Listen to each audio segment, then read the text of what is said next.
ఇలాంటి కంట్రీస్ లో మనకి జాబ్స్ వస్తాయి అనేది మనం చూసుకున్నట్లయితే, సో దుబాయ్ కంట్రీస్ నుంచి, గల్ఫ్ కంట్రీస్ నుంచి ఎక్కువగా మనకి SAP లో ఆపర్చునిటీస్ ఉంటాయి.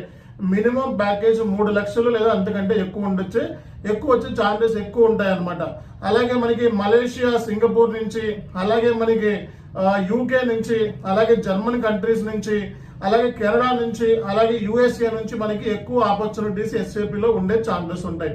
కాబట్టి మీరు చేయాల్సిన పని ఏంటి అంటే, సో మంచి రెజ్యూమే రెడీ చేసుకోవాలి. ఫర్ ఎగ్జాంపుల్ మీరు దుబాయ్ లో అప్లై చేసుకుంటే దుబాయ్ లో ఉన్న కంట్రీ స్టాండర్డ్స్ ని ఫాలో అవుతూ మీరు రెజ్యూమ్ రెడీ చేసుకోవాలి. అలాగే USA లో ఉన్నా, UK లో ఉన్నా, ఎక్కడున్నా ఆ కంట్రీలో రెజ్యూమే స్టాండర్డ్స్ ఉంటే ఆ స్టాండర్డ్స్ ప్రకారం మీ రెజ్యూమే రెడీ చేసుకోవాలి. అండ్ నెక్స్ట్ విషయం ఏంటంటే 100% ప్రాపర్ గా ప్రిపరేషన్ చేసి ఉండాలి. అండ్ గ్లోబల్ సర్టిఫైడ్ కన్సల్టెంట్ అయి ఉండాలి. అంటే వేరే కంట్రీస్ నుంచి మీకు ఆఫర్లు వస్తున్నాయి అంటే కంపల్సరీగా SAP